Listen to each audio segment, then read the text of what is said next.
Hi, my name is Claude, and after years of struggling to keep fit, I finally found a scientifically proven method that helped me get fit and stay that way. This is a story of how I lost 75 pounds and have maintained my fitness ever since. As a bonus, I also reduced my crippling joint pain and reduced my autoimmune symptoms. While this method involves some pretty drastic changes in my diet, these are changes that I personally find easy to maintain now that I'm through the transition period. I eat delicious, filling, and nutritious meals that sustain me for a long time. I never walk away from the table feeling like I didn't get enough to eat, and even the desserts are absolutely decadent. In fact, these meals are so satisfying that I sometimes forget to eat all day, whereas before I couldn't go more than a few hours without at least eating a snack. If you wish to try this method, the first thing you should do is consult your doctor. While you're there, ask to get a baseline of your blood work done before you start. This will help you track your health markers and adjust your diet accordingly. You should get this done again every couple of months or according to your doctor's advice in order to track your progress. Now, here are the principles of nutrition that I learned about, which I use to get fit. First, eat more fat. The best fuel for your body is saturated fat. Yes, that's right. The stuff that you have probably been told to avoid for the past 60 years. These can be found mainly in coconut oil, the white solid kind, and most animal fats, that is to say lard, butter or ghee, and suet. Stay away from hydrogenated vegetable oils and trans fats. Also, avoid cooking with unsaturated fats such as canola and olive oil. It is better to consume them raw. And limit your intake of any oil made from grains and seeds such as corn oil and sunflower oil. These are higher in omega-6 fatty acids and so tend to increase inflammation. While unsaturated fats are not as easily processed by the body for use as energy, some of them, such as olive oil and cod liver oil, offer many health benefits when consumed raw. So feel free to add them to your meals as part of a salad dressing, for example. Second, eat less carbs. Like way less carbs. Like almost none. That means no more bread, no more pasta. You even have to limit your consumption of some root vegetables such as carrots and potatoes. You can have a limited amount of berries or occasionally a half grapefruit, preferably before bed or before exercise. I know that for many people, cutting sugar is a real challenge. It has been shown on brain scans that sugar stimulates the same parts of the brain as cocaine or heroin. But the craving for sugar does subside once you have transitioned your body to running on fats. Third, eat big satisfying meals that don't leave you wanting more. Eat until you simply can't eat another bite. But then, spend a long time between meals without eating anything. Avoid snacking between meals and only eat when you are actually hungry. Don't confuse a temporary craving with actual hunger. The easiest way to do this is to set an eating window.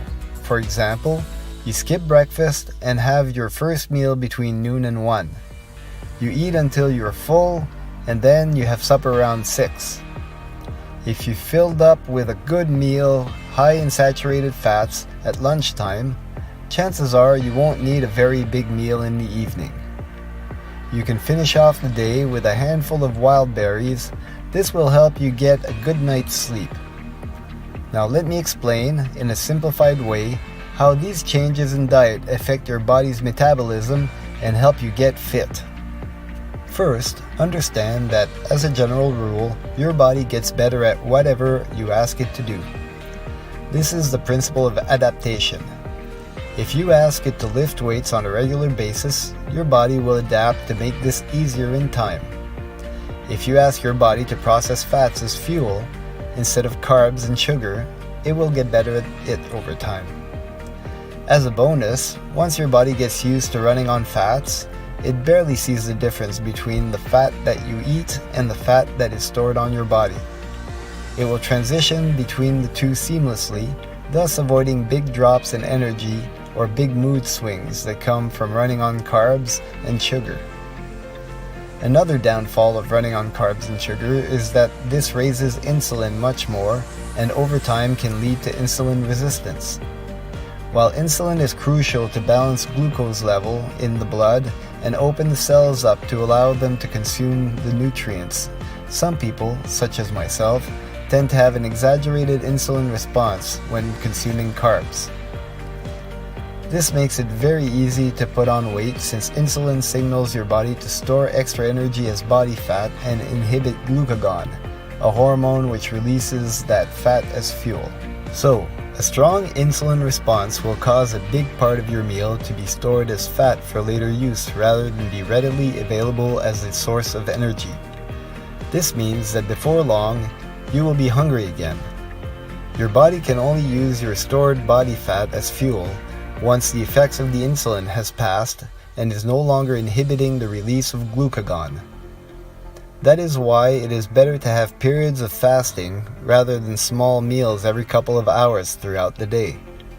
Once you fast long enough to get past your initial cravings, that feeling of urgency should subside and your energy level will even out.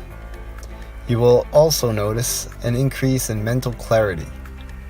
These are the signs that your body has started burning fat for fuel.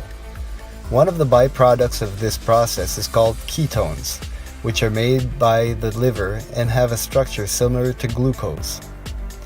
These are made both from fats which you eat and fats on your body, and they will be used by your body as fuel.